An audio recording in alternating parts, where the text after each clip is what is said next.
اعوذ باللہ السمیع العلیم من الشیطان الرجیم بسم اللہ الرحمن الرحیم لقد جاءكم رسول من انفسكم عزيز عليه ما عنتم حريص عليكم بالمؤمنين رؤوف رحيم فإن تولوا فقل حسبي الله لا إله إلا هو عليه توكلت وهو رب العرش العظيم۔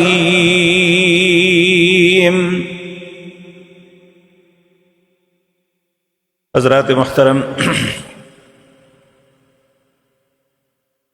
نبی مکرم جناب محمد الرسول اللہ صلی اللہ علیہ وسلم کے سیرت کے مختلف پہلوؤں پہ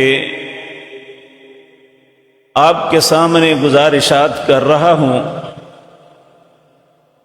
گزشتہ مجلس میں یہ بات عرض کی تھی کہ بحیثیت مسلمان، بحیثیت امت محمد صلی اللہ علیہ وسلم، ہمیں اپنے نبی کریم صلی اللہ علیہ وسلم سے کتنی محبت کرنی چاہیے، اور ہماری ایمان کی دلیل ہی تب بنتی ہے جب ہم اپنی جان، مال، اولاد، دنیا کی ہر چیز سے زیادہ رسول اللہ سے محبت کریں گے تو ہمارے ایمان کی دلیل بنے گی، وگرنہ نہیں۔ تو اللہ ہم سب کو ایسا ایمان ہی نصیب فرمائے۔ اب سوال یہ پیدا ہوتا ہے، آخر ہم کیوں محبت کریں اتنی؟ تو اس کا جواب اللہ رب العزت نے قرآن کریم میں دیا ہے کہ اس لیے ان سے محبت کرو کہ وہ تم سے بہت محبت کرتے ہیں، اور یہ ایک فطرت ہے۔ اچھی خلقت کے، اچھے خاندان کے، اچھے ذہن والے انسان کے لیے ضروری ہے کہ وہ احسان کا بدلہ احسان کے ساتھ دے۔ جو لوگ احسان فراموش ہوتے ہیں دنیا میں کبھی بھی وہ صاحب عزت نہیں کہلواتے، بلکہ ان کی زندگی ایک تانا ہوتی ہے۔ بچے، بوڑھے، جوان، کیا سب انگلی کر کے کہتے ہیں یہ شخص بڑا احسان فراموش ہے۔ یہ اس شخص کے لیے ایک گالی اور تانا بن جاتا ہے۔ اللہ ہم سب کی حفاظت فرمائے۔ آج کی مجلس میں دو باتیں عرض کرنی ہیں۔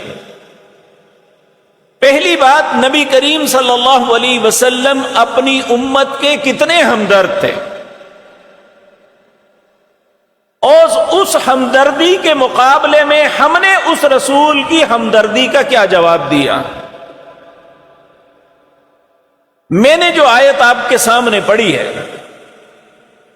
یہ سورۃ توبہ ہے، اس کی بالکل آخری دو آیات ہیں۔ اللہ رب العزت فرماتے ہیں قد جاءکم رسول، آپ کے پاس یہ رسول آئے، من انفسکم، یہ تمہاری ہی ذات سے، تمہاری ہی طرح انسان، تمہاری ہی طرح سے ایک ماں باپ کی اولاد، ایک خاندان سے تعلق رکھتے تھے، ایک انسان کی طرح ہی انہوں نے زندگی گزاری۔ اللہ نے آپ کو ازواج بھی عطا کی، اولاد بھی عطا کی، آپ کھانا بھی کھاتے تھے، آپ کی ضروریات زندگی دوسری بھی تھی۔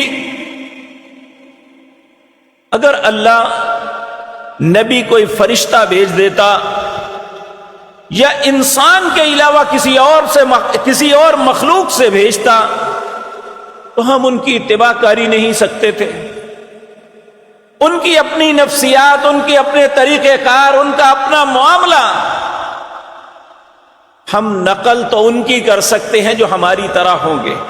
لیکن ایک بات ذہن میں رکھنا، بعض لوگ اس لفظ کو بے ادبی تصور کرتے ہیں۔ آپ بحیثیت انسان، جس طرح ہم ایک ماں باپ کی اولاد ہیں، جس طرح ہم اپنی اولاد کے ماں باپ ہیں، جس طرح ہمارا تعلق ایک خاندان سے ہے، اس حیثیت میں آپ اور ہم میں کوئی فرق نہیں۔ اگر عزت و شرف کی بات ہو، اللہ نے جو آپ کو نبوت اور رسالت سے نوازا، اس میں ہمارے اور آپ کے درمیان اتنا فرق ہے جتنا زمین سے لے کر آسمان کا ہے۔ اللہ نے آپ کو عزت و شرف نبوت اور رسالت کی وجہ سے دی، اور یہ چھوٹا سا شرف نہیں ہے کہ کائنات کے سارے انسان بھی مل جائیں، آپ کے خاک پا تک بھی نہیں پہنچ سکتے۔ لیکن اللہ رب العزت نے اس آیت کے اندر پہلی بات ہمیں یہ بتائی، قد جاءکم رسول من انفسکم، یہ رسول میں نے بھیجے ہیں، یہ تمہیں میں سے ہیں۔ آپ دیکھیں نبی کریم صلی اللہ علیہ وسلم کے چچاؤں کے نام آپ کو معلوم ہے کہ فلاں فلاں آپ کے چچا تھے، آپ کے دادا محترم کا نام علم ہے، آپ کے والد محترم عبداللہ تھے، آپ کی والدہ ماجدہ آمنہ تھی، آپ کی ازواج میں تھے سیدہ خدیجہ، سیدہ عائشہ، سیدہ میمونہ، سیدہ جویریہ، یعنی اس طرح آپ کی ازواج تھی۔ آپ کی پیاری بیٹیوں میں سیدہ زینب، سیدہ رقیہ، سیدہ ام کلثوم، سیدہ فاطمہ الزہرا۔ آپ کے پیارے بیٹوں میں قاسم، طاہر، اور اسی طرح ابراہیم۔ اللہ نے 3 بیٹے اور 4 بیٹیوں سے آپ کو نوازا۔ آپ آل ابراہیم میں سے تھے، سیدنا اسماعیل کی اولاد میں سے آپ کا تعلق تھا۔ تو اللہ رب العزت نے پہلے تو یہ بات سمجھائی کہ من انفسہم، یہ تمہیں میں سے تھے۔ دوسری بات جو اس آیت میں صفت بیان کی وہ عزیز علیہ ما عنتم، اللہ فرماتے ہیں کہ وہ تمہاری کسی بھی مصیبت مشقت اس پہ سخت نالاں ہوتے ہیں، پریشان ہوتے ہیں کہ میری امت کے اوپر کوئی مصیبت، کوئی تکلیف، کوئی اذیت نہ آئے۔ یہ آپ پہ نہایت شاق گزرتی ہے۔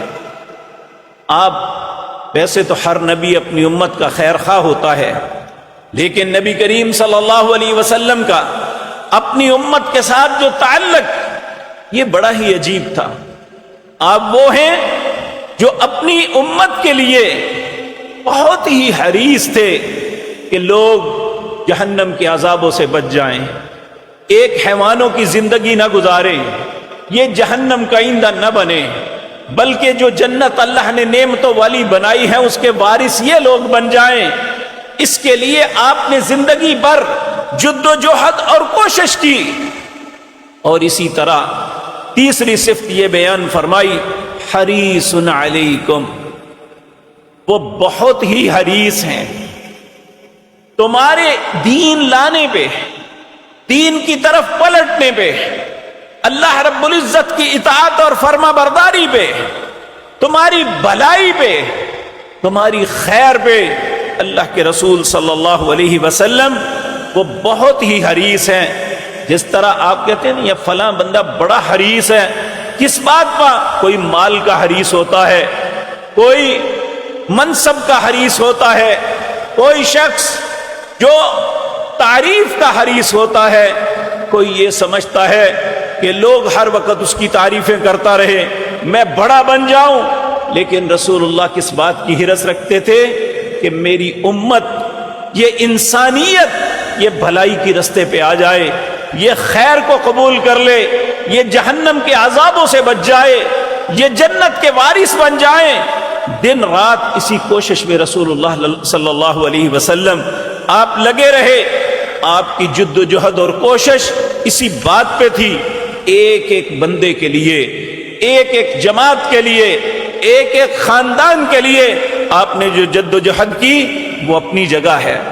اسی طرح رؤوف الرحیم، آپ بڑی ہی شفقت کرنے والے، بڑے ہی رحم کرنے والے تھے۔ اگر کوئی بھی شخص، اب دیکھیں آپ اپنی قوم کے امام تھے، اپنی قوم کے حاکم تھے، اپنی قوم کے سب سے بڑے تھے، لیکن اس کے باوجود اگر خدا نخواستہ کوئی شخص بیمار ہو جاتا تو آپ کبھی اگنور نہیں فرمایا کرتے تھے۔ آپ فوراً اس کی بیمار پرسی کے لیے جاتے، اگر کوئی فوت ہو جاتا تو یہ نہیں دیکھا جاتا کہ منہ ملازے کے لیے جائیں، یہ بڑا آدمی ہے اس لیے اس کے گھر میں جانا چاہیے، اس کی تعزیت کرنی چاہیے، بلکہ آپ تو اتنے شفیق اور مہربان تھے۔ مسجد نبوی میں ایک کالے رنگ کی عورت جھاڑو دیا کرتی تھی، آپ نے کچھ دن اسے نہ دیکھا، آپ نے پوچھا وہ مسجد کی صفائی کرنے والی خاتون نظر نہیں آ رہی؟ لوگوں نے عرض کیا یا رسول اللہ وہ فوت ہو گئی ہے، اسے دفن کرائے ہیں۔ آپ نے فرمایا مجھے کیوں نہیں بتایا؟ کہنے لگے وہ ایک معمولی عورت تھی، صفائی کرنے والی خاتون تھی، تو ہم نے مناسب نہیں سمجھا آپ کو تکلیف دیں، زحمت دیں، ہم اس کا جنازہ پڑھ کے دفن کرائے ہیں۔ آپ نے فرمایا نہیں، مجھے اس کی قبر پہ لے کے چلو۔ رسول اللہ صلی اللہ علیہ وسلم آپ اس کی قبر پہ گئے اور وہاں جا کے اس کا جنازہ پڑھا۔ یہ رسول اللہ کی شفقت اور محبت، آپ کی رحمت، آپ کی الفت اپنی امت کے ساتھ تھی، آپ یہ نہیں دیکھتے تھے۔ آج ہمارا معیار یہ ہے، اگر کوئی خاندان بڑے والا ہے، اگر کوئی مالدار ہے تو اس کے لیے تو ہم بھاگ کے جاتے ہیں، اگر کوئی غریب، کوئی بیچارہ مفلوق الحال ہے، اس کے لیے ہمارے دل میں کوئی بات نہیں ہوتی۔ میرے پیارے بھائیوں، ہمارے نبی نے یہ تعلیمات ہمیں نہیں دی، بلکہ آپ کا کردار تو یہ ہے کہ آپ نے انسانیت کو دیکھا، انسان کی تکلیف اور اس کی خوشی، اس کی غمی کو دیکھا، اس کے مال کو، اس کے منصب کو، اس کے خاندان کو نہیں دیکھا۔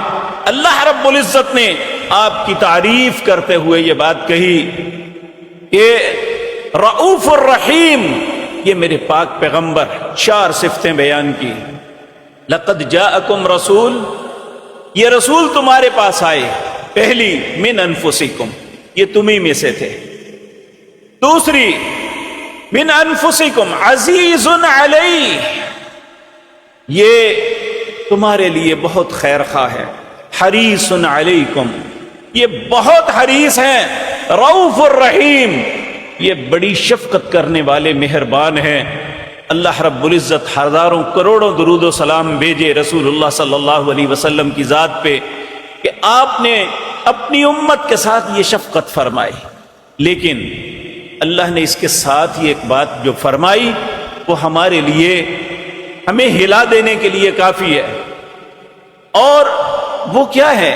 فَإِن تَوَلَّوْا، اے میرے پاک پیغمبر، اگر لوگ ان ساری باتوں کے باوجود آپ کے احسانات کو تسلیم نہ کرے، آپ کی دعوت کو قبول نہ کرے، آپ کی بات کی طرف توجہ نہ کریں، فَإِن تَوَلَّوْا، اگر یہ منہ پھیریں تو یاد رکھو، فَقُلْ، آپ کہہ دیجئے، حسبی اللہ، میرے لیے پھر اللہ کافی ہے، علیہ توکلت، فَقُلْ حسبی اللہ لا الہ الا ہو، اس کے علاوہ میرا کوئی الہ نہیں، علیہ توکلت، میرا بھروسہ اسی پہ ہے، وَهُوَ رَبُّ الْعَرْشِ الْعَظِيمِ، وہ عرش عظیم کا رب ہے۔ یہ کیوں کہا؟ نبی کریم صلی اللہ علیہ وسلم آپ پہ کسی کا اسلام نہ لانا، کسی کا بھلائی کی دعوت کو قبول نہ کرنا آپ کے لیے بہت تکلیف دہ ہوتا تھا۔ اللہ رب العزت نے آپ کو یہ بات کہہ کے کہی کہ آپ نے پریشان نہیں ہونا، اگر یہ منہ پھیریں تو آپ کہیں میرے لیے اللہ کافی ہے، اللہ کے علاوہ میرا کوئی الہ نہیں۔ اور یہ آیت، ایک بات ذہن میں رکھنا، نبی کریم نے اس آیت کے متعلق فرمایا، جو شخص 7 مرتبہ صبح اسے پڑھ لیتا ہے، 7 مرتبہ رات کو پڑھ لیتا ہے، کیا؟ حسبی اللہ لا الہ الا ہو علیہ توکلت وہو رب العرش العظیم، اللہ دنیا اور آخرت کی ساری پریشانیوں سے اسے نجات دے دیتے ہیں۔ تو آج ہم بہت سے لوگ مختلف ٹینشنز کا شکار ہیں اور نفسیاتی امراض میں مبتلا ہیں، تو میرے پیارے بھائیوں، رسول اللہ نے دیکھیں، ڈاکٹر آپ کو میڈیکل سائنس کی روشنی میں دوا بتاتا ہے، ہم دین کے طالب علم ہیں، ہم آپ کو دعا بتاتے ہیں جو اللہ نے اپنے حبیب کریم جناب محمد الرسول اللہ کو سکھلائی کہ یہ ٹینشن کا بہترین علاج ہے کہ جو شخص پریشان ہوتا ہے کسی بھی وہ سبب تو اسی وقت ان کلمات کو کہے، اللہ رب العزت اسے پریشانیوں سے نکال دیں گے، یا کم از کم اس کی ذہنی ٹینشن کو لو کر دیں گے۔ ہم ذہنی ٹینشن کے لیے مختلف نیند آور دوائیاں کھاتے ہیں، واللہ اس سے بہتر دوا کوئی نہیں ہو سکتی جو پیارے نبی جناب محمد الرسول اللہ نے بتائی، حسبی اللہ لا الہ الا ہو علیہ توکلت وہو رب العرش العظیم۔ اللہ اس انسان کو پریشانیوں سے محفوظ فرما دیتے ہیں۔ اللہ آپ سب کو بلکہ امت اسلام کو ہر قسم کی پریشانیوں اور آفات سے محفوظ فرمائے۔ میرے عزیز بھائیوں، ایک آیت ہم ہمیشہ سنتے ہیں، اس کا ہمیشہ ترجمہ کنفیوز کیا جاتا ہے، وہ رسول اللہ کے متعلق ہے، وَمَا أَرْسَلْنَاكَ إِلَّا رَحْمَةً لِّلْعَالَمِينَ۔ اللہ فرماتے ہیں ہم نے نہیں بھیجا مگر دونوں جہانوں کے لیے رحمت بنا کے، یعنی رسول اللہ اس جہان کے لیے بھی رحمت ہیں، اور دوسرا جہان جو ہمارے مرنے کے بعد شروع ہوگا، جو قیامت کے دن سے شروع ہوگا، اس جہان کے لیے بھی رسول اللہ رحمت ہے۔ اور یہ وہ وقت ہے جب کوئی انسان کسی کو نہیں دیکھے گا، حتیٰ کہ انبیاء اور رسل بھی نفسی نفسی پکاریں گے، مجھے اپنی جان میری جان بچ جائے، لیکن پیارے نبی جناب محمد الرسول اللہ وہ ذات مطہرہ ہے جو اس وقت بھی کہیں گے رب امتی، اے اللہ میری امت، اے اللہ میری امت۔ لیکن میرے پیارے بھائیوں، سوال تو یہ پیدا ہوتا ہے، کیا ہم اپنے آپ کو ان اوصاف سے متصف کیا ہوا ہے کہ ہمیں آپ کا امتی ہونے کا شرف مل جائے؟ جبکہ آپ نے کئی باتوں میں کہا، مثال کے طور پہ چند ایک باتیں عرض کرتا ہوں۔ آپ نے فرمایا من غش فلیس منا، جس نے ملاوٹ کی، ایک معنی اس کا ملاوٹ ہے، ایک معنی اس کا ہے دھوکہ دیا کسی کو، وہ میرا امتی نہیں ہے۔ اب میں اپنے آپ سے سوال کروں، کیا میں کسی کو دھوکہ تو نہیں دے رہا؟ کیا میں جو چیز بیچ رہا ہوں اس میں ملاوٹ تو نہیں کر رہا؟ اگر یہ کام کر رہا ہوں تو رسول اللہ نے کہا میرا امتی نہیں ہے۔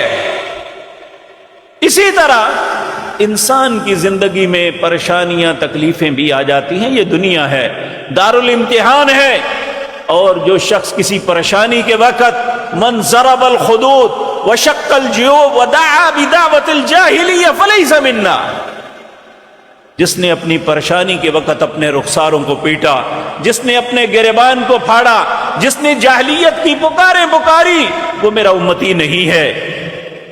ہم اپنی زندگی میں بے شمار معاملات میں ہمیں غور کرنا چاہیے، اللہ نہ کرے کہ ہم سے کوئی ایسی غلطی نہ ہو جائے کہ ہم امت سے خارج ہو جائیں۔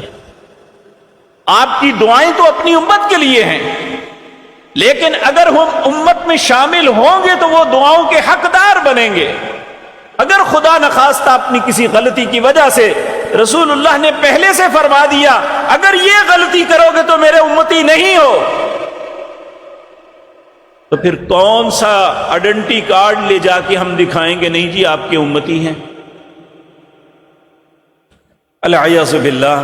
نبی مکرم صلی اللہ علیہ وسلم آپ کے متعلق اللہ رب العزت نے فرمایا وما ارسلناک، اے میرے پاک پیغمبر ہم نے آپ کو نہیں بھیجا مگر کس لیے؟ رحمتاً للعالمین، جہانوں کے لیے رحمت بنا کے بھیجا ہے، اور آپ کی آمد ہی دنیا کے لیے باعث رحمت ہے۔ رحمت کیوں ہے؟ کہ آپ نے ایک گمراہ قوم کو وَإِن كَانُوا مِن قَبْلُ لَفِي ضَلَالٍ مُبِينٍ، جب سارے کے سارے گمراہ تھے، سارے کے سارے بھٹکے ہوئے تھے، رائے راست کا کسی کو پتہ نہیں تھا، اللہ کو بھول چکے تھے، اور اللہ رب العزت کی حرام و حلال کے متعلق تمیز یہ ختم ہو چکی تھی، آپ نے آ کے انسانیت کو درس انسانیت دیا۔ آپ نے گمراہی سے نکالا. هو الذی بعث فی الامیین، اللہ فرماتے ہیں میں نے مبعوث کیا اس پاک پیغمبر کو ان پڑھوں کے اندر. هو الذی بعث فی الامیین رسولا، رسول بنا کے مبعوث فرمایا. یتلو علیہم آیاتہ، یہ میری آیات کی ان پہ تلاوت کرتے تھے. آپ ممبر و محراب پہ کھڑے ہو کے شعر و شاعری نہیں کرتے تھے، لطیفے نہیں سناتے تھے، قصے کہانیاں نہیں گھڑتے تھے، لوگوں کے مزاج کے مطابق انہیں ہنسا کے نہیں بھیجتے تھے، بلکہ کیا کرتے تھے؟ انذرتکم النار، انذرتکم النار، لوگوں تمہیں آگ سے ڈرانے کے لیے آیا ہوں، لوگوں تمہیں آگ سے ڈرانے کے لیے آیا ہوں، لوگوں تمہیں آگ سے بچانے کے لیے آیا ہوں. تو ہمیں احساس کرنا چاہیے ان کی رحمت اور شفقت ہم پہ یہ ہے کہ آپ نے ہمیں اللہ رب العزت کی پہچان کروائی، آپ نے ہمیں جنت کا رستہ دکھایا، آپ نے جہنم سے بچنے کا ہر طریقہ ہمیں سمجھایا، ہر اس چیز سے منع کر دیا. رسول اللہ صلی اللہ علیہ وسلم نے فرمایا کوئی ایسی چیز جو انسان کو اللہ کے اور جنت کے قریب کر سکتی ہے میں نے وہ سب باتیں بتا دی، اور کوئی ایسی چیز میں نے نہیں چھوڑی جو انسان کو جہنم سے بچا سکتی ہے میں نے اس سے روک دیا. اللہ رب اس سے رک جاؤ جہنم سے بچ جاؤ گے. اللہ یہ باتیں ہمیں سمجھنے کی توفیق عطا فرمائے. میرے عزیز بھائیوں، ہم اپنی من مرضی کی زندگی گزارنے کی کوشش کرتے ہیں کہ ہماری زندگی، جس طرح کہ ہم عمومی طور پہ ایسے نعرے بھی سنتے ہیں، میرا جسم میری مرضی، میری زندگی میری مرضی، میرا مال میری مرضی، میرا طریقہ میری مرضی. نہیں میرے عزیز بھائیوں، اگر ہم رائے راست سے بھٹکیں گے تو اللہ رب العزت نے اپنے پاک پیغمبر کو اس بات پہ حوصلہ دیا، کہا کہ کسی کا ایمان نہ لانا، غلط رستے کو منتخب کرنا تمہیں غم میں مبتلا نہ کرے. کیونکہ رسول اللہ غمزدہ ہو جاتے تھے. اگر کوئی شخص دعوت حق کو قبول نہ کرتا، باوجود دلائل دینے کے وہ سمجھنے کی کوشش نہ کرتا، تو رسول اللہ غمزدہ ہو جایا کرتے تھے، بہت زیادہ تکلیف اور کرب محسوس کرتے تھے. تو اللہ رب العزت نے سورۃ کہف کی آیت اتار کے کہا فَلَعَلَّكَ بَاخِعٌ نَفْسَكَ عَلَىٰ آثَارِهِمْ إِن لَّمْ يُؤْمِنُوا بِهَٰذَا الْحَدِيثِ أَسَفًا، آپ ان لوگوں میں جو ایمان نہیں لاتے ان کے غم میں آپ اپنے آپ کو، اپنی جان کو ہلاکت میں نہ ڈالیں. اگر وہ ایمان نہیں لاتے تو ان کا حساب میرے ساتھ ہے، میں جانوں اور یہ جانے، تم اپنے آپ کو غم میں مبتلا نہ کرو. اس کا مطلب یہ ہے جب ہم میں سے کوئی بھی انسان اپنے آپ کو مسلمان بھی کہتا ہے لیکن رسول اللہ کی رسالت کا اقرار کرنے کے باوجود ہر بات میں اللہ اور اس کے رسول کی مخالفت کرتا ہے، تو یہ حقیقتاً رسول اللہ کو غمزدہ کرنے والی بات ہے. اللہ رب العزت ہم سب پہ رحم فرمائے. اسی طرح رسول اللہ صلی اللہ علیہ وسلم سورۃ لقمان میں فرمایا وَمَنْ كَفَرَ فَلَا يَحْزُنْكَ كُفْرُهُ إِلَيْنَا مَرْجِعُهُمْ، جس نے کفر کیا اس کا کفر تمہیں غم میں نہ ڈالے. کفر کا مطلب اللہ اور اس کے رسول کی بات کا انکار کرنا ہے. کفر کا مطلب انکار کرنا ہوتا ہے. جو انکار کرتا ہے، دیکھیں دو قسم کا کفر ہوتا ہے. ایک کفر ہوتا ہے زبان سے بندہ کہ نہیں مانتا، یہ ایسا کفر ہے جس کا کوئی معاملہ دوسرا نہیں ہو سکتا، یہ بدترین انسان ہے. اور ایک کفر ہوتا ہے عملی، انسان زبان سے انکار تو نہیں کرتا لیکن عملاً اس کا عمل وہ انکار کر رہا ہے. مثال کے طور پہ ہم میں سے کتنے بھائی ہیں اپنے آپ کو مسلمان کہتے ہیں، ذہن بھی اچھا ہے اور یہ بات بھی جانتے ہیں کہ نماز ہم پہ فرض ہے، اسے نہ پڑھنا گناہ ہے، لیکن نہیں پڑھتے. یہ عملی کفر ہے کہ انسان عملاً ایسا کر کے دکھاتا ہے کہ وہ بظاہر زبان سے تو اس کا اقرار نہیں کرتا، لیکن حقیقتاً وہ کفر کر رہا ہے۔ نبی کریم صلی اللہ علیہ وسلم نے فرمایا من ترک الصلاۃ متعمدا فقد کفر، جس نے ایک نماز جان بوجھ کے چھوڑی اس نے کفر کیا۔ بین العبد و بین الکفر ترک الصلاۃ، کافر اور مسلمان کے درمیان فرق یہ ہے کہ مسلمان نماز پڑھتا ہے، کافر نماز نہیں پڑھتا۔ تو ہم کہاں کھڑے ہیں پھر؟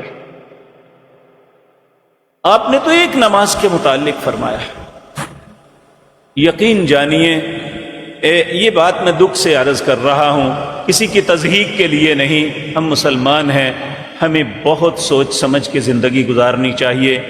ہمارے پاس کئی لوگ فتوے کے لیے تشریف لاتے ہیں اور ہمارا صرف ایک ہی سوال ہوتا ہے، تمہاری طلاق کا، تمہاری جو تقسیم ہے اس کا معاملہ ہم انشاءاللہ ضرور حل کریں گے، پہلے یہ بتائیں نماز کا کیا حال ہے؟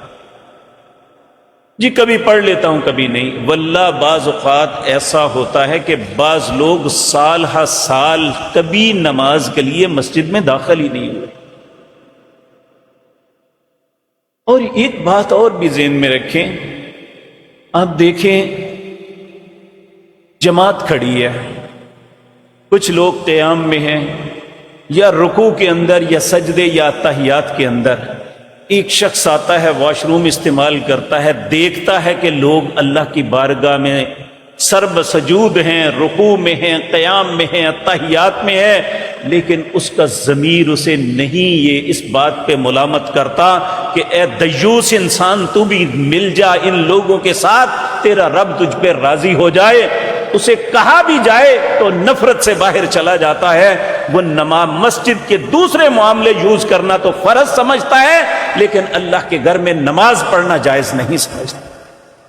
یہ مسلمانی ہے آج۔ اور اگر بات کی جائے تو دعویٰ اتنا ہے کہ ہم جیسا محب رسول اللہ کا ہے ہی کوئی نہیں۔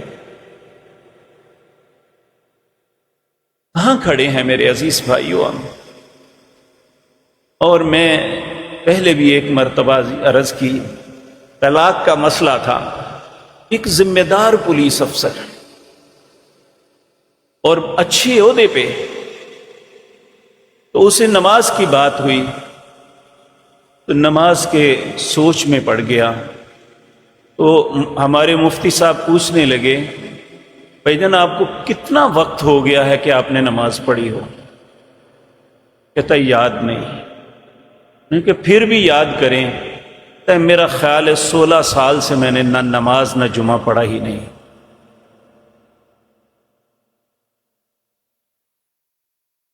میرے بھائیو ایک بات ذہن میں رکھنا، ہم سب اس بات کے امیدوار ہیں کہ ہم مسلمان ہیں، رسول اللہ قیامت کے دن ہماری سفارش کریں گے، اس کے متعلق میں آگے بات کرتا ہوں۔ لیکن اللہ سورۃ مدثر میں کہتے ہیں جو نماز نہیں نہ پڑھتا فما تنفعهم شفاعۃ الشافعین، اللہ قیامت کے دن کسی سفارش کرنے والے کی سفارش اس کے حق میں قبول نہیں کریں گے۔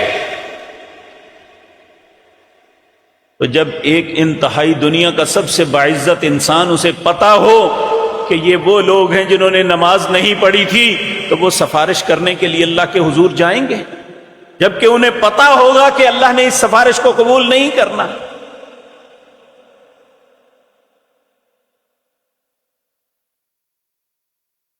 تو ہمیں احساس کرنا چاہیے ہمارے نبی نے کتنی تکلیفیں اٹھائی ہمارے لیے، یہ دین آرام سے ہم تک نہیں پہنچا۔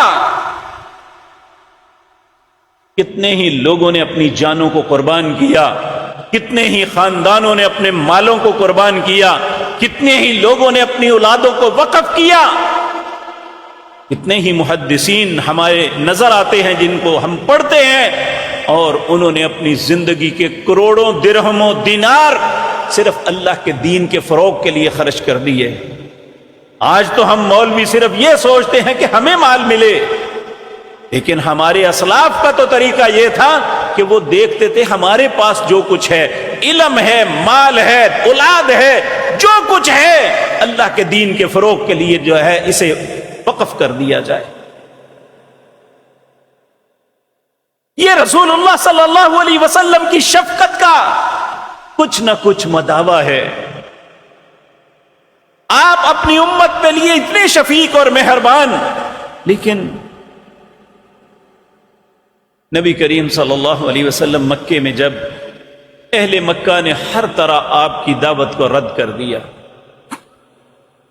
تکلیفیں اتنی تھی کہ انتہا کر دی. بالآخر رسول اللہ صلی اللہ علیہ وسلم مکہ کو چھوڑ کے طائف چلے گئے کہ شاید اہل طائف جو ہیں یہ میری دعوت کو قبول کر لیں گے. تو طائف کے لوگوں نے جو آپ کے ساتھ سلوک کیا العیاذ باللہ، انہوں نے جو شریر قسم کے جوان تھے انہیں پیچھے لگا دیا، اور ایک دنیا کا سب سے دانا، دنیا کا سب سے زیادہ ہمدرد انسان جناب محمد الرسول اللہ صلی اللہ علیہ وسلم، آپ ذرا تصور میں لائیں کہ وہاں کے نوجوان اور بچے کنکر لے کے آپ کو مار رہے تھے اور آپ کے جسم سے لہو نکل رہا تھا. کس لیے؟ لوگوں کو جہنم سے بچانے کے لیے. اس میں اپنا کیا مفاد تھا کہ لوگ سارے جنت میں چلے جائیں؟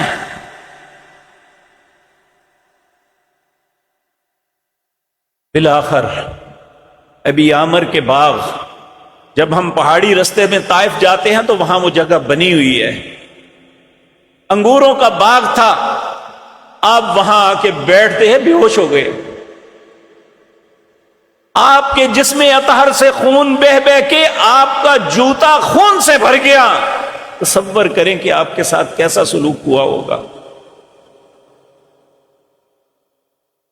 ہوش آیا، جبریل آ جاتے ہیں، آپ کے ساتھ فرشتے ہیں پہاڑوں کے، عرض کرتے ہیں یا رسول اللہ صلی اللہ علیہ وسلم، ان لوگوں نے بڑی تکلیف دی ہے آپ کو، ہمیں اجازت مرحمت فرمائیں کہ ان دونوں پہاڑوں کو ملا کے چکی کے پاٹوں کے درمیان پیس کے رکھ دیں، یہ پوری طائف کی بستی برباد کر کے رکھ دیں جنہوں نے آپ کو اذیت اور تکلیف دی ہے. رسول اللہ نے کیا جواب دیا تھا؟ آپ نے فرمایا بل ارجو ان یخرج اللہ من اصلابہم من یعبد اللہ وحدہ لا یشرک بہ شیئا. مجھے امید ہے آج یہ بدبخت ہیں، ان کی پشتوں سے اللہ ایسی اولادیں پیدا کر دے گا جو اللہ وحدہ لا شریک کی عبادت کریں گے. اور آپ نے لفظ کیا کہ اللہم اہد قومی فانہم لا یعلمون، اے اللہ اس قوم کو ہدایت دے، انہیں پتہ نہیں ہے. اور جو لفظ آپ نے کہے تھے ذرا تصور کریں کہ آپ جب ہوش میں آتے ہیں کہتے ہیں اللہم الیک اشکو ضعف قوتی وقلت حیلتی وحوانی علی الناس انت رب المستضعفین انت ربی. اے اللہ میں تجھ سے شکوہ کر رہا ہوں، اللہم اشکو الیک ضعف قوتی، اپنی کمزوری اور ناتوانی کا شکوہ کرتا ہوں، وقلت حیلتی، میرے پاس کوئی کسی قسم کے جو ہے کوئی سامان نہیں ہے، کوئی مال و دولت نہیں ہے. وقلت حیلتی وحوانی علی الناس، لوگوں کی بے قدری کا شکوہ کرتا ہوں. پھر آپ نے بڑا جذباتی لفظ انت رب المستضعفین، اللہ تو کمزوروں کا رب نہیں ہے، انت ربی، تو میرا بھی رب ہے. پھر آپ نے فرمایا اللہ یہ جو کچھ میرے ساتھ ہوا ہے اگر یہ تیری غصے اور ناراضگی سے نہیں ہے تو پھر مجھے کوئی پرواہ نہیں، جو بھی ہوا اللہم اہد قومی فانہم لا یعلمون، اے اللہ اس قوم کو ہدایت دینا، اے اللہ یہ قوم نہیں جانتی. اور یقین جانیے اگر آپ کو زندگی میں کبھی موقع ملے طائف آپ جائیں، طائف کے اندر شہر کے وسط میں سب سے بڑی مسجد ہے عبداللہ بن عباس رضی اللہ تعالی عنہ کے نام پہ. میں ایک دفعہ گیا، ابھی 11 بجے تھے، ظہر کی نماز 12:30 بجے تھی. اور جتنے لوگ آپ یہاں تشریف فرما تھے اتنے لوگ ظہر کے انتظار میں بیٹھے ہوئے تھے، آپ جمعے کے انتظار میں ہیں۔ یہ اللہ کے نبی کی محبت، شفقت اور دعا کا نتیجہ ہے کہ اہل طائف اب اتنے نرم ہیں، اتنے سخی ہیں، تو وہ دعائیں اللہ کے حبیب صلی اللہ علیہ وسلم نے ہمیں بھی تو دی ہیں، ہم بھی آپ کے امتی ہیں۔ لیکن جب ہر بات میں انکار کریں گے تو پھر اللہ کو غصہ آ جاتا ہے۔ اللہ کہتا ہے بل طبع اللہ قلوبہم، جب میرے حبیب کی ہر بات کا انکار کرو گے تو اللہ دلوں پہ مہر لگا دے گا۔ اللہ رب العزت ہم سب پہ رحم فرمائے۔ میرے عزیز بھائیوں، نبی کریم صلی اللہ علیہ وسلم اپنی امت کے لیے ہمیشہ خیر کی دعائیں کرتے تھے۔ حضرت سعد بن ابی وقاص رضی اللہ تعالی عنہ آپ فرماتے ہیں نبی کریم صلی اللہ علیہ وسلم نے ایک مرتبہ ہمیں یہ بات بتلائی، سألت ربی ثلاثا، میں نے اپنے رب سے 3 باتوں کا سوال کیا، فأعطی سنتین ومنعنی واحدتا، میرے رب نے میری 2 باتیں مان لی، ایک کا انکار کر دیا، یہ میں نہیں مانوں گا۔ جو مانی، آپ نے فرمایا میں نے اپنے رب سے سوال کیا، سألت ربی، اے میرے رب، اللہ یہلک امتی بالسنتی فاعطانیہا، اے اللہ میری امت کو، پوری امت کو قحط سالی کے ساتھ ہلاک نہ کر دینا، جس طرح قومیں پہلی قوموں کو کیا تھا۔ تو اللہ نے میری بات مان لی کہ ساری امت آپ کی کبھی ہلاک نہیں ہوگی۔ وسألت، اسی طرح میں نے سوال کیا، اے اللہ میری ساری امت کو جس طرح نوح علیہ السلام کی قوم کو غرق کیا تھا، اے اللہ میری ساری امت کو غرق نہ کرنا۔ اللہ نے میری یہ بھی التجا قبول کر لی۔ پھر تیسرا سوال میں نے یہ کیا، اے اللہ میری امت باہم لڑائی جھگڑے میں نہ آئے، یہ آپس میں ایک دوسرے سے نہ الجھیں۔ اللہ نے اس بات کو قبول نہیں کیا، اور یہ ہماری بہت بڑی آزمائش ہے۔ نبی کریم صلی اللہ علیہ وسلم نے فرمایا مجھے تمہارے متعلق 2 چیزوں کا خدشہ ہے، ایک مال اکٹھا کرنے کے پیچھے لگ جاؤ گے، ایک باہم جنگ و جدال کرو گے۔ اس بات کا مجھے بہت خوف ہے۔ جس بات سے رسول اللہ نے ڈرایا وہ دونوں باتیں آج ہم میں بترجہ اتم موجود ہیں، اور آپ کا یہ فرمان بھی ہے میرے پیارے بھائیوں کہ آپ نے فرمایا میری امت پہ ایک ایسا وقت آئے گا کہ مال کمانے والا یہ نہیں سوچے گا یہ حلال ہے یا حرام، بس اسے غرض یہ ہوگی کہ مال آنا چاہیے، جس طریقے سے مرضی آ جائے۔ آج امت کے کثیر تعداد میں لوگوں کی کیفیت یہی ہے کہ ہمارے پاس مال آنا چاہیے، کس طریقے سے آتا ہے اس بات پہ غور کرنا ہم نے چھوڑ دیا ہے۔ وگرنہ مسلمانوں کی کیفیت تو یہ ہوتی تھی، وہ ایک ایک درہم اور دینار کے متعلق بھی سوچتے تھے کہ یہ حلال کہیں حرام نہ ہو جائے۔ حضرت امام ابو حنیفہ رحمۃ اللہ علیہ کا بہت بڑا نام ہے، کپڑے کے تاجر تھے۔ کسی کام کے لیے جانے لگے تو اپنی دکان پہ جو دوسرا ملازم تھا اسے کہہ گئے کہ یہ فلاں کپڑا جو ہے نا اس میں نقص ہے، اسے بتا کے دینا۔ گاہک آیا، اس نے لیا، وہ بھول گیا یا جان بوجھ کے نہیں بتایا، وہ کپڑا لے کے چلا گیا، پیسے دے گیا، لیکن پیسے اس نے ڈیفیکٹڈ کے نہیں دیے تھے، درست کے دیے تھے۔ واپس آئے تو جب اس نے پیسے دیے تو کہنے لگے میں نے تمہیں کہا تھا اس کا نقص بتایا تھا۔ کہا نہیں جی میں نہیں بتا سکا۔ اسے ڈھونڈنے کے لیے چل پڑے کہ یہ میرا حق نہیں جو میں نے لے لیا ہے۔ ہمارے اسلاف کے طرز عمل یہ تھا، یوں ہی 1000 سال گزر گیا، آج تک ان اگر نیک اور صالح لوگوں کا نام ہے تو ان کا کردار کی وجہ سے انہوں نے رسول اللہ کی اطاعت میں اپنی زندگیاں بسر کی تھی۔ آج مرنے کے بعد دوسرے دن ہمیں کوئی پہچاننے والا نہیں ہے، تو اس کا سبب یہ ہے کہ ہم نے اپنے رب کو اور اس کے پیارے رسول کو بھلا دیا، اللہ نے ہمیں بھلا دیا ہے۔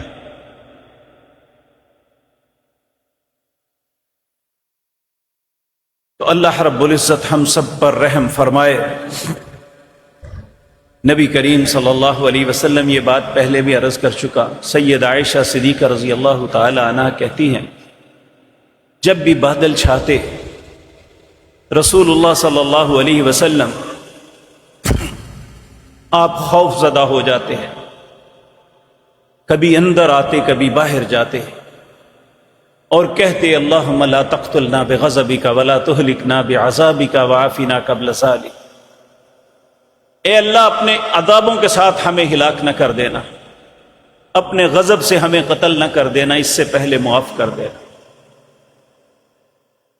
تو حضرت عائشہ کہنے لگی یا رسول اللہ یہ تو بادل آئے ہیں، بارش برسے گی، آپ اتنے غمزدہ اتنے خوف زدہ کیوں ہو جاتے ہیں؟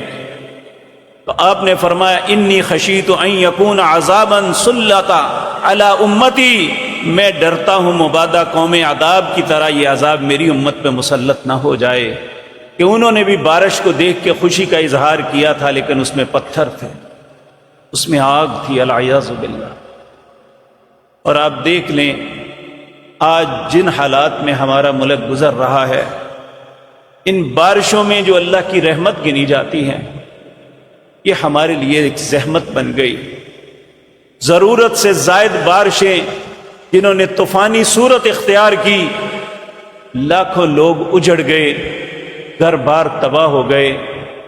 یقین جانیے کہ بعض چیزیں دیکھ کے دل حلق کو آتا ہے کہ مکان جب دریا برد ہوئے، اگر پرانا مکان بھی اگر اسے ڈیمالش کرے نا، اینٹیں بچ جاتی ہیں، گارڈر بالے بچ جاتے ہیں۔ کتنے لوگ ایسے ہیں جن کے گھر کی اینٹیں بھی پانی بہا کے لے گیا۔ اس لیے میرے پیارے بھائیو، ہمیشہ ہمیں اللہ رب العزت کے حضور عاجزی کرتے ہوئے دیکھیں، رسول اللہ سے آپ نہ زندگی میں کوئی غلطی، ساری زندگی اللہ کی اطاعت اور فرما برداری میں گزری، اس کے باوجود اللہ سے اتنا ڈرتے تھے، رات تہجد کی نماز کے سجدوں کے اندر اللہ سے، یہ سجدے کے اندر رو رو کے اللہ سے التجائیں کرتے تھے، اللہم انی اعوذ برضاک من سخطک وبمعافاتک من عقوبتک واعوذ بک منک لا احصی ثناء علیک انت کما اثنیت علی نفسک۔ اللہم، اے میرے اللہ، انی اعوذ برضاک من سخطک، جب تو مجھ پہ سختی کرنے کا ارادہ کرے تو میں تیری رضامندی کی پناہ چاہتا ہوں۔ وبمعافاتک من عقوبتک، اے اللہ جب تو مجھ پہ انتقام لینے کا ارادہ کرے تو میں تیری عافیت کی پناہ چاہتا ہوں۔ وَأَعُوذُ بِكَ مِنْكَ، اے اللہ تیری ذات کے علاوہ تو کہیں جائے پناہ نہیں۔ لا احصی ثناء علیک، میں تو تیری تعریف بھی نہیں کر سکتا، تیری اتنی تعریفیں ہیں جتنی تیری شیان شان ہیں۔ اللہ رب العزت ہم سب پر رحم فرمائے۔ میرے عزیز بھائیوں، آج جسے بھی اللہ منصب عطا کرتا ہے اسے صرف اپنی حفاظت کی فکر ہوتی ہے۔ جو بھی جتنا بڑا صاحب منصب ہے اتنی بڑی اس کا پروٹوکول، اس کے گارڈ سب کچھ ہوتے ہیں، لیکن کائنات کے امام اعظم جناب محمد الرسول اللہ صلی اللہ علیہ وسلم، سالار اعظم اور انبیاء کے امام، آپ سے بڑا منصب دنیا میں نہ کسی کو ملا ہے نہ قیامت تک ملے گا۔ اور آپ کی کیفیت یہ ہے، حضرت انس رضی اللہ تعالی عنہ کہتے ہیں ایک خوفناک آواز نے پورے مدینے میں خوف کی فضا قائم کر دی، لوگ اپنے گھوڑوں پہ زینے کسنے لگے، اپنے ہتھیار بند ہونے لگے، اپنے حفاظتی معاملے اپنے جسموں پہ ڈالنے لگے، اور جب وہ تیار ہو کے باہر نکلے تو دور سے دیکھا ایک گھڑ سوار جو گھوڑے کی ننگی پیٹھ پہ گلے میں تلوار حمائل کیے ہوئے بھاگتے ہوئے واپس آ رہا ہے۔ ابو طلحہ کے بہترین گھوڑوں میں ایک گھوڑے پہ بیٹھے ہوئے، جب وہ قریب آئے تو ہم نے دیکھا وہ رسول اللہ تھے، اور آپ نے فرمایا اہل مدینہ آرام سے جا کے سو جاؤ، میں دیکھ آیا ہوں، کوئی فکر والی بات نہیں ہے۔ یہ امام اعظم، سلطان اعظم، دنیا کے سب سے بڑے سلطان جناب محمد الرسول اللہ صلی اللہ علیہ وسلم اپنی امت کے اندر، اپنے لوگوں کے درمیان اتنے شفیق اور مہربان ہے، اپنی ذات کی پرواہ نہیں، امت کی فکر ہے کہ کسی کو کوئی نقصان نہ ہو جائے۔ یہ امت کے سلطان ہونے کے باوجود پہرے دار بن کے سب سے پہلے اس اندیشے والی جگہ پہ کہا سمندر کی طرف سے آپ بھاگتے ہوئے تشریف لا رہے ہیں، گھوڑے کی ننگی پیٹھ ہے، یہ بھی نہیں سوچا کہ زین کس لوں، یہی نہیں سوچا لگام پکڑ لوں، گھوڑے کی جو پال ہوتے ہیں ماتھے کے ان کو بطور لگام پکڑا ہوا ہے، اور رسول اللہ لوگوں کو آ کے بتا رہے ہیں لوگوں جاؤ آرام سے سو جاؤ، میں دیکھ آیا ہوں، کوئی فکر والی بات نہیں ہے۔ مجھے بتاؤ ایسی شخصیت دنیا میں کون سی ہو سکتی ہے؟ یہ شفقت اور مہربانی کائنات میں کہاں سے ہم لائیں گے؟ جس نبی نے یہ سارا کچھ ہمارے ساتھ کیا،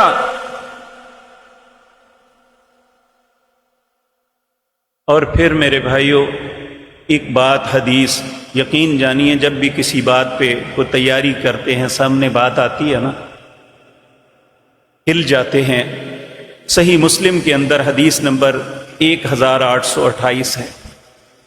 نبی کریم صلی اللہ علیہ وسلم اپنی امت کے متعلق اتنے فکر مند ہیں۔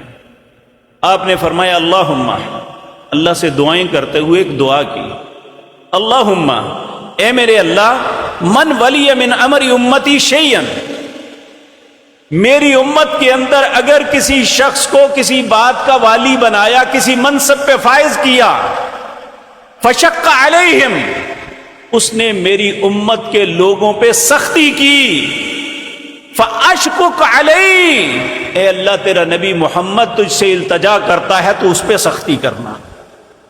یہ صاحب منصب لوگوں کو سوچ لینا چاہیے۔ آج یہ لوگ اپنے منصب کا ناجائز فائدہ، الا ماشاء اللہ بہت سے اچھے لوگ بھی ہیں، ہر صاحب منصب اپنے منصب کا ناجائز فائدہ اٹھاتے ہوئے لوگوں پہ ظلم کرتے ہوئے ذرہ برابر نہیں شرماتا۔ رسول اللہ صلی اللہ علیہ وسلم نے دعا کی، اے اللہ جس کو میری امت کے کچھ ذمہ دار بنایا گیا اور میری امت پہ اس نے سختی کی، اے اللہ اس پہ تو سختی کرنا۔ جب اللہ کے نبی اس کے خلاف جا کے گواہی دیں گے تو کہاں سے آسانی ملے گی؟ اور پھر فرمایا من ولی من امری امتی شیئا فرفق بہم فرفقہ، اے اللہ جسے تو نے میری امت کے کسی معاملے کا والی بنایا اور اس نے ان کے ساتھ شفقت اور محبت کا سلوک کیا، اے اللہ تو اس والی سے محبت کرنا۔ یہ خصوصاً یہ حدیث آج کے حکمرانوں کو اپنے دل پہ لکھ لینی چاہیے۔ وَلَن تَجِدَ لِسُنَّةِ اللَّهِ تَبْدِيلًا فَلَا تَحْسَبَنَّ اللَّهَ مُخْلِفَ وَعْدِهِ رُسُلًا، اللہ کی سنت کبھی تبدیل نہیں ہوتی۔ اللہ نے سورۃ ابراہیم کے آخر میں فرمایا کوئی شخص یہ گمان نہ کرے میں نے جو اپنے نبی سے وعدہ کیا ہے میں اس کے خلاف کروں گا، ایسا ہو ہی نہیں سکتا۔ تو جس نبی اپنی امت سے اتنے مہربان ہیں اور امت پہ کوئی سخت انسان شفقت کرتا ہے تو آپ اس کے لیے اللہ سے شفقت کی دعا مانگتے ہیں، اگر امت پہ سختی کرتا ہے تو آپ اس کے لیے بد دعا کرتے ہیں کہ جس نے میری امت کے ساتھ، میرے ماننے والے، میرے کلمہ گو کے ساتھ غلط رویہ اختیار کیا، اے اللہ تو اس پہ سختی فرمانا ہے۔ اللہ اکبر۔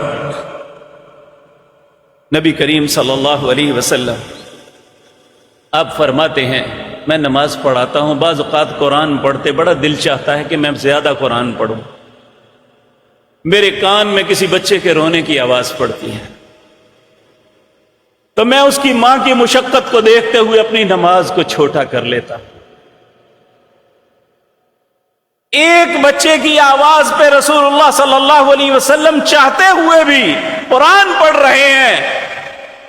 آپ اپنی امت سے اتنا پیار کرتے ہیں کہ آپ اس بچے کے رونے کی آواز کے ساتھ ہی اپنی نماز کو ہلکا کر کے ختم کر دیتے ہیں.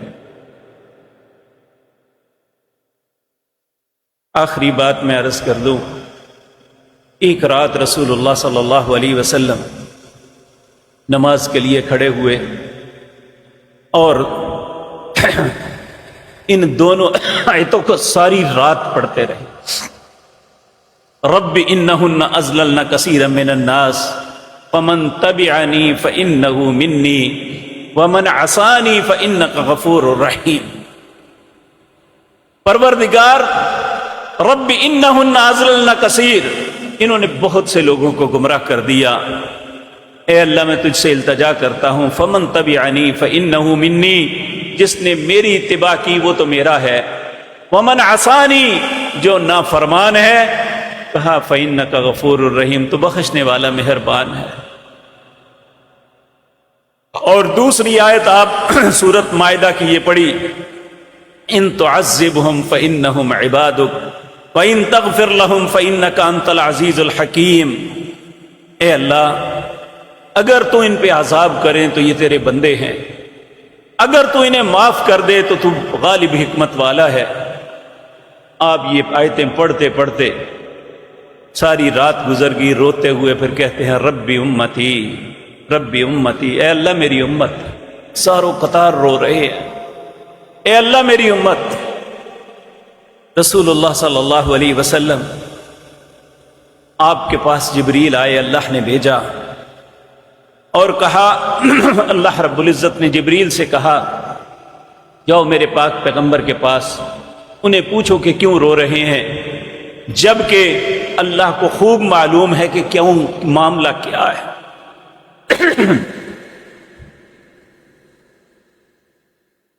جبریل علیہ السلام نبی کریم صلی اللہ علیہ وسلم سے آئے، سوال کیا یا رسول اللہ صلی اللہ علیہ وسلم، اللہ مالک نے مجھے بھیجا ہے اور مجھے حکم دیا ہے کہ آپ سے پوچھوں آپ کیوں رو رہے ہیں. اور پھر جبریل خود کہتے ہیں اللہ کو معلوم ہے کہ کیوں معاملہ ہے. تو آپ نے فرمایا میں اپنی امت کے متعلق پریشان ہوں. جبریل علیہ السلام اللہ کو جا کے بتلاتے ہیں، اللہ رب العزت فرماتے ہیں جاؤ میرے نبی کو میرا پیغام دے دو، انک سترضیک فی امتی ولا نسوک.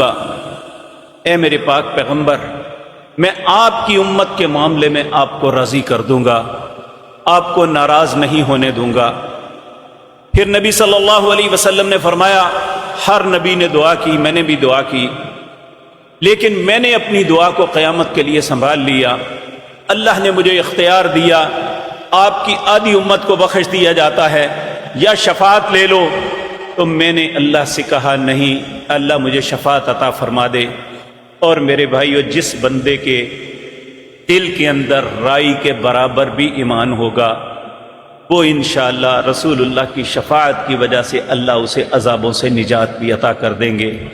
اللہ ہمیں بھی ان لوگوں میں شامل فرما لے، لیکن اس کے لیے ضروری ہے کہ ہم آپ کے امتی بن کے آپ کی بارگاہ میں پیش ہوں گے تو ہماری شفاعت ہو جائے گی، وگرنہ کسی غلط فہمی میں مبتلا رہتے ہوئے اپنے آپ کو بربادی کی طرف نہیں دھکیلنا چاہیے. اللہ کہنے والوں کو سننے والوں کو سمجھ نصیب فرمائے اور ہمیں آپ کا سچا امتی بنائے، آپ کا فرما بردار بنائے، اسی پہ زندہ رکھے اور اسی پہ موت نصیب فرمائے. اقول قولی ھذا واستغفر